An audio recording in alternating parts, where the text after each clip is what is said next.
Is Halifax even a livable city anymore? Stay tuned because we're going to be discussing where this beautiful city falls on the Daily Hive's list of most livable cities in Canada. And I'm going to be reviewing market stats not only for July, but also year-to-date 2024. So stay tuned until the end. Welcome back to my channel. If you're new here, my name is Greg Pierce. I'm a local real estate agent and investor here in the Halifax, Nova Scotia area. And today we're going to be talking about housing stats from start of 2024 all the way through till end of July 2024. We're going to be looking at July specifically. And if you're interested in buying or selling, this is a great update to give you an insight into what our market looks like and whether it's a great time to buy, great time to sell, or maybe neither. So it is important to note in this video that we're going to be focusing on the Halifax Dartmouth region. That's where the stats are going to be pulled from, not Nova Scotia as a whole. Reason being is when we're looking at other major markets, if we look at Nova Scotia as a whole, there are a large number of rural communities that really pull down the average price points and don't really paint a clear picture of what's happening in the Halifax area. So to kick things off today, we're going to be discussing the home sales here from January 1st to end of July 2024. We saw 3,126 home sales. That's an increase of 5.4% from the same period in 2023. Now the average price of these homes was $579,560, which is up 3.2% from this same period last year. Now, what about how long it takes to sell these houses? Now, the time on market is up by 6 days to 33 days,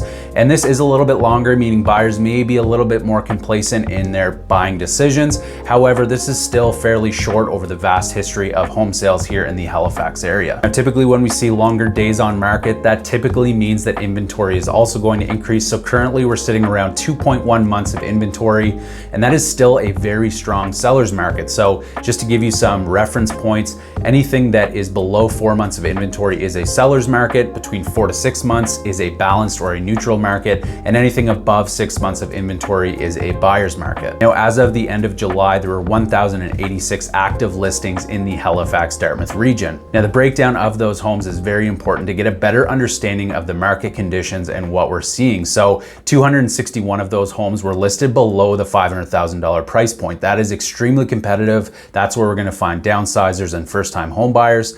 391 homes are priced between $500,000 and $750,000, representing 36%. That's typically your upgraders or upsizers. And then 250 homes fall in the $750,000 to $1 million range, which is 23%. And then 184 homes are listed over $1 million, accounting for 17% of the market. Now, that's fairly widespread, which is great, but obviously the higher turnover is going to be in the lower segments. As we get up to that $1 million price point, those days on market are going to rise. The inventory is going to be bigger in those segments. Now, although inventory is up slightly from 1.85 to 2.1, this is still a strong seller's market in the Halifax Dartmouth region. So if you're thinking of selling, great time to sell. If you're thinking of buying, not a bad time, to be honest, because I do anticipate that once rates drop again in September and likely a couple more rate cuts before things level off, buyers are going to be coming out of everywhere looking to purchase because they're getting more purchasing power from the banks. So if you're thinking about buying, not a bad time, obviously still a great time to sell. I know it sounds cliche for a realtor to say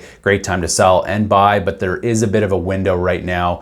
If you're favoring one side or the other, I would say it's a better time for buyers because I think it's only going to get more difficult in the coming months. However, on the sell side, I think if you were able to wait until maybe the fall, that's probably going to be your peak time to sell. All right, now let's zoom in on the July market, specifically comparing 2024 to 2023. July sales in 2024 were up 17% compared to the year prior, with a modest increase of 1.5% when it comes to average sale price. The good news about this is we're not seeing crazy growth. I do expect that this kind of moderate growth is going to continue. And this is something to be celebrated because there are a lot of cities that are seeing pullbacks right now. We're certainly not going to see the craziness that we saw over the COVID era anymore. That's done with, but I do expect growth to continue to happen, particularly with the aforementioned rate drops. All right, final stat before we look at Daily Hive's list of 10 most livable cities in Canada. And this is revolved around competing offers. So if you're a buyer and you're hoping to be avoiding competition, chances are that period is not done with yet. In July, we saw 39% of homes sell above asking price and 51% sold for asking price or above. So if you're thinking about avoiding competition, this likely isn't the right time, particularly if you're in that lower price point. As I mentioned earlier, particularly below that $500,000 price point, there's a very good chance you're going to be in competition. All right, before we get to the top 10 list, if you've enjoyed this video so far, please do me a favor, tap that like button, subscribe to my channel, and hit that notification icon so you can be informed anytime I release new content. And if you have more questions about the Halifax market or anything that we discussed here today, please click on the link below. I'd love to set up a one-on-one call with you to discuss your buying, selling, or investing needs.